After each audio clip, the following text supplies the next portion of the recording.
Hi friends, பழைய சாதம் எனக்கு வேணான்னு உங்கள் வீட்லேயும் சொல்லுவாங்களா? அப்போது ட்ரை பண்ணி பாருங்கள்.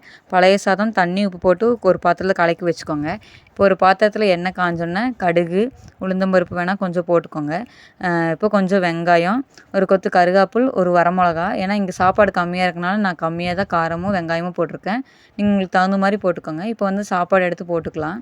இப்போ நம்ம வந்து அதில் தண்ணி கலக்கியிருக்கோம். அதில் வந்துட்டு கொஞ்சம் சலசலன்னு இருக்கும். இப்போ ஒரு 2 நிமிஷம் வந்துட்டு நல்லா கலக்கி விட்டுருங்க ஃப்ரெண்ட்ஸ். நல்லா கலக்கி விட்டுட்டு இப்போ பார்த்தீங்கன்னா நல்லா கலங்கிடுச்சு. இந்த ஸ்டேஜில் வந்துட்டு கொஞ்சம் வந்துட்டு நம்ம தயிர் வேணால் ஆட் பண்ணிக்கோங்க. ஏன்னா தண்ணி ஊற்றிங்காட்டி கொஞ்சம் சலசலன்னு தெரியும். அதுக்கு வந்துட்டு நான் ஒரு 2 ஸ்பூன் அளவுக்கு தயிர் ஊற்றிக்கிறேன். தயிர் ஊற்றி நல்லா கலக்கி விட்டுக்கோங்க. இந்த மாதிரி ரெசிபி வந்து ட்ரை பண்ணி பாருங்கள் ஃப்ரெண்ட்ஸ். குழந்தைங்களுக்கும் ரொம்ப பிடிக்கும், நம்மளுக்கும் பழைய சாதம் இந்த மாதிரி இருக்கும். நான் அடிக்கடி வந்துட்டு இந்த ரெசிபி வந்துட்டு செய்வேன். எங்கள் வீட்டு குழந்தைங்களுக்கும் ரொம்ப பிடிக்கும். இப்போ அடுப்பு ஸ்பீடாக வச்சுட்டு நல்லா கலக்கி விடுங்க. அந்த தண்ணி எல்லாம் இஞ்சி அந்த தயிர் கூட நல்லா மிக்ஸ் ஆகிடும்.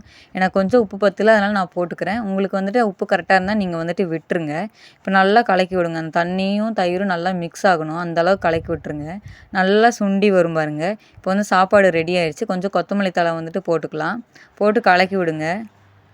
நீங்களும் இந்த ரெசிபி வந்து ட்ரை பண்ணி பாருங்கள். பிடிச்சிருந்தா லைக் அண்ட் சப்ஸ்கிரைப் பண்ணிக்கோங்க.